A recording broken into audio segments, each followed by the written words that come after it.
Good evening, everybody, and welcome to WCONA Live, the reading series of the Writers' Conference of Northern Appalachia. I'm Damian Dressick, and this is my co-host, Christina Fasonic, broadcasting live from Wheeling, West Virginia, like always. Hope everybody's doing great tonight. Most of, I think, this part of Northern Appalachia anyway, got quite a bit of snow. How much snow did you guys get, Damian? We got about 7 inches. I think that's how much we got, 7 or 8 inches of snow, which is quite a bit. And was your snow really like heavy, like ours was? Well, I don't know. I've looked at the snow. You didn't go out today into the snow? No, I looked at it. What'd you think? Was it pretty? It was very visually pleasing. Festive. Absolutely. I felt like I was inside a painting where they heated houses with coal. All right, so who do we have that's reading for us this week? We are super excited about tonight's reader. We've got Sarah Schotlin, who is a terrific writer. I saw her read initially at the Conversations and Connections conference at Chatham and read her novel, Junkette, which I absolutely love. So let me tell you about Sarah Schotlin. She's not only the author of the wonderful novel, Junkette, that deals with being a heroin addict in pre-Katrina New Orleans, but she's also had essays in the Iowa Review, the Baltimore Review, and Creative Nonfiction, and she is the program director of Words Without Walls, which brings creative writing to jails, prisons, and drug treatment centers in Pittsburgh. Sarah also teaches in the MFA program at Chatham University. So let's bring out Sarah Schotlin. Hi, everybody.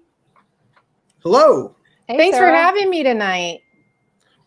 Thanks for coming on. Thanks for coming on. We really appreciate it. I'm excited to read for you tonight. Excellent. All right, should we whisk ourselves away? We're going to go away, and we'll be back. Okay. Well, tonight, I'm going to read something from a forthcoming book that I've been working on that is Creative Nonfiction. And as Damian said, I direct a program here called Words Without Walls. And one of the places that we bring creative writing classes is to the Allegheny County Jail, which is Pittsburgh and Allegheny County Jail. And I'm going to read a very short section of a very long essay in the book.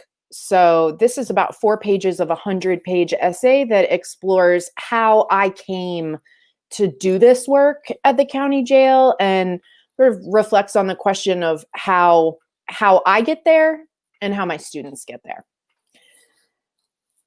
How'd you get here?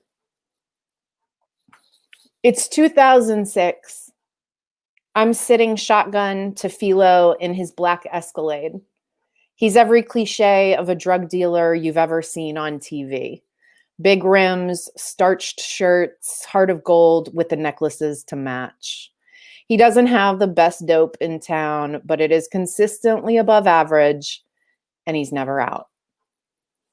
It's a beautiful Saturday afternoon, and we're lassoing Southeast Austin together, stopping at various motel rooms and gas stations, occasionally jumping out of the Escalade at his sister's house, his cousin's house, his daughter's house to drop off cash. I like you, Philo says. I like you too, I say. You aren't really a junkie, he says. I laugh. There are junkies and there are real people, Philo says. You're a real person. More than a real person, actually. Those kids are lucky to have you. The kids that Philo is referring to are the students who I teach at Austin YouthWorks High School. The school accepts students who have been kicked out of the Austin public school system, kids who have been in the juvenile justice system, kids who are already parents, who are in foster care, who have been in enough fights that their home schools are simply allowed to refuse enrollment. We have a lot of homeless kids, a lot of addicted kids, a lot of undocumented kids, a lot of kids with face tattoos. Almost all of them have special needs. And I work in the special education department, scheduling meetings with their guardians and probation officers and parents and grandparents. On my lunch break, Philo picks me up in the parking lot and I buy my weekly heroin supply, preferring the efficiency of a single purchase to the constant back and forth of meager amounts. Philo likes that about me too. How's work today? Philo likes to ask when he picks me up, as though we are a couple, settled into the domestic routines of regular jobs, as though I might tell him about the particulars of my morning meeting schedule or complain about my boss's micromanaging. Work today is about to get just a little bit better, I say. We circle the highway twice, stopping at the Starbucks drive-thru where he buys me an iced tea and a cookie and then drops me back off at work. Have a great day, he says. Be good. Don't do nothing I wouldn't do. He blows me a kiss. There's a staff and faculty bathroom at the school. That's usually where I shoot up. I have the system down to a science, like any good teacher. I have 2 pencil cases in my school bag, one for writing utensils and one for my kit, a spoon, a cotton ball, a fresh syringe, a lighter, and whatever heroin Philo has just sold me. I'm quick. If I can't hit a vein after 3 tries, I jab the syringe into the back of my bicep and get back to work. There will be other chances when I'm not on the clock to get a vein in the privacy of my bedroom where I can stick and poke the roads of my body until they're bloody. There's an inspirational poster in the faculty bathroom. It's a classic in teachers' lounges all over the country. Sometimes it's attributed to Maya Angelou. People will forget what you said to them, what you did for them, but they will always remember the way you made them feel, it reads. One afternoon, as I'm cooking heroin in the bathroom, I realize why the poster is in here and not in the cafeteria or the teacher's lounge or administrative offices, some public place frequented by teachers. The reason the poster is here inside the bathroom is in schools like American Youth Works, teachers cry in the bathroom alone. The stories are sad, the numbers are bleak, and mostly the kids are fucked. I've been shotgun with Philo for about 4 months when he stops answering his phone. I know 3 numbers for him. The morning that he doesn't pick up any of his lines, I drive to the stop and go on Cesar Chavez where people hang out waiting for him, and I ask who has the word on his whereabouts. Popped, an old woman named Olga says. He'll be gone a long time, another man says. Later, I found out there were money laundering and racketeering charges involved. There were lots of people under Philo who I'd never met. Philo was gone, and I was done. I had run out of energy to look for a new dealer. I had run out of hustle, and I'd run out of interest. The truth is, addiction is boring. It had been mind-numbingly predictable for a long time, the way each day was a carbon copy of the last. Use, use, use. Philo's arrest gave me the space to stop. Philo was in a cage, and I was free. When I walk into Allegheny County Jail, maybe it's Philo I'm looking for. Maybe to tell him the same thing he told me. You're still real. More than real. People are lucky to have you. How did I get to Allegheny County Jail? In part, Philo got me there. Thanks. Thanks for having me, and thanks for listening. Thank you for reading. That was amazing stuff. Awesome. Thanks. Really, really amazing. I love that. Yeah, the idea of junkies and real people. Yeah. Yeah. Yeah, I think it's interesting because sometimes when you are caught in that experience of using, you don't actually feel like a real person yourself because so much of you has sort of surrendered to the drug that you sort of forget who you were before it or who you might be in the future. And so that was a really, I think, interesting conversation that I had with him, where ironically, the person who was providing me with these drugs was also the person who was reminding me that I was more than this substance. Wow. It was an amazing reading. Mm-hmm. I really like the sound of it, the way that the language sounded, like when you said use, and there were other parts of it that were like that too. And I felt like it was easy to just get so lost in the story that I felt like I was there. Good. I'm glad. No, I'm glad you also get to leave. You don't want to hang out in that bathroom too long. My one of my good friends from Otterbein College near Columbus teaches in a prison program there, and she takes her students from the university into the system in Central Ohio, and has been working with Piper Kernan and all these other people, and she has expressed similar sort of, and she's a memoirist also, and she's expressed these sort of similar, like, surreal but real feelings. I don't know how better to say it. That reality, like it's so much reality, it feels unreal. Absolutely. And I think, going in and out of those prison and jail facilities can be such a disassociative experience, because the minute you cross that wall, you really are in a different world that has different rules, and people speak differently, and they look differently, and they dress differently, and you are seen differently while you're there. And then the minute you leave and you're on the outside, everything's the same. You just return to this other world, but you're different.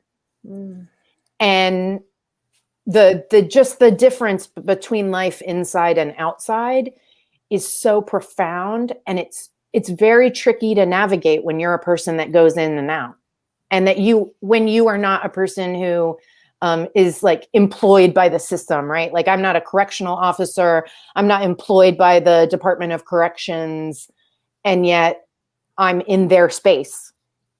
So the rules that apply to me as like a university professor or an artist, they hold no weight at the jail. Nobody cares about that at the jail. So it's a really, it's been a life-changing experience for me, just the process of doing it and bringing students in and meeting students there. So I encourage anybody who has the opportunity ever to visit a program like that or participate in it. I know, in West Virginia, there's the amazing group, the Appalachian Prison Book Project, which is really like a national leader in sending books to incarcerated people. So definitely an organization like in Appalachia that is like really doing this work. I actually volunteer for them. Oh, wow. Awesome. It's been a while because the COVID, they just closed the facility in terms of letting volunteers come in. So I haven't been there since, I think, February. Yeah, we're in the same boat here in Pittsburgh. Wow. Yeah, and that makes it really hard, because that is already a population that's at really, really high risk. And then to take away out of necessity, but to take away, options has to make it harder. There was a protest at the North Regional Jail near me here in West Virginia, because there are so many people there that are sick with COVID, and they don't have adequate measures to be hygienic, to be safe. They don't have proper masks. I mean, it's a crisis on a completely different level that most people don't even see. Yeah, it is certainly like an invisible part of this whole pandemic. And it's these two giant pandemics that we've been dealing with all year, sort of the, persistent problem of police violence and racism in America, and then COVID. And out of jail, those two things intersect in, just the most literal ways you can imagine. Yeah, it would be a really dangerous place to be right now. I would imagine for everybody. For everyone, yeah. Yeah. Well, thank you so much for having us on. It was a really wonderful piece. Yeah, I can't wait. Now, you said this is a part of a 100-page essay for an upcoming book. Can you tell us a little bit about the book? Yeah, so the book is about my experiences teaching in the prison system, and sort of also my personal experience of how I got there and my recovery, and how my recovery has been really transformed by doing this work, and how it became so starkly clear to me the amount of like privilege and grace I'd been given in my experiences of addiction. Simply because, like, I'm a white girl with a pretty smile and straight teeth and no big vocabulary words. And how different like my life would have been had I not had the dumb luck of the birth lottery and, had all the opportunities that I was lucky enough to have. So that's the gist of the book. I think that really comes across in the scene in the bathroom when you said about, this is where teachers go to cry. That was just such a powerful moment. Yes. Yeah. Hug a teacher today if they live in your house and you don't have to, socially distance from them. They give them some love, because they have tough jobs, and this is such a challenging time for teachers too, who can't even kind of reach their students. Yes, for sure. Well, thank you so much for coming on the show. When's the book coming out? That's what I wanted to ask. Oh, I don't have a release date yet, but I will keep everybody updated. Oh, right. I will be promoting the hell out of it. Yeah, right? We'll keep our eyes open for that. Thanks a lot. So next week, we were not going to see anybody because it's Christmas Eve. Right. But the week after that, the Thursday after that, we have a special treat for y'all. Yes. Tell about it, Christina. Well, we have how many writers, Damien? I believe we've got 5. We have 5 emerging writers coming on to ring in New Year's Eve with us. New year, new writers. That's right. New year, new writers. So we want to bring in 2021 in a big way by having some emerging and new voices on our show, hoping for 2021 to be the best year yet. So yeah, we've got representatives from each of the graduate program, or not each of the many of the graduate programs in our, 5 of them, because we have 5 writers, 5 representatives. We have somebody from Pitt, somebody from WVU, somebody from your home, Chatham, Carlo, and Pennsylvania State University. We've got a writer from each of the grad programs coming in to read. So we're super excited about that. Yes, we hope everybody will turn in and give these writers who are really starting to come into their own a little bit of time to listen to their work and cheer them on, because we know how hard it is being a writer. And being a writer right now, it seems to be the hardest it's been in a long time. Anyways, so thanks everybody, and we'll see you on New Year's Eve. All right, thanks a lot and have a good night. Thank you. Good night. Thanks.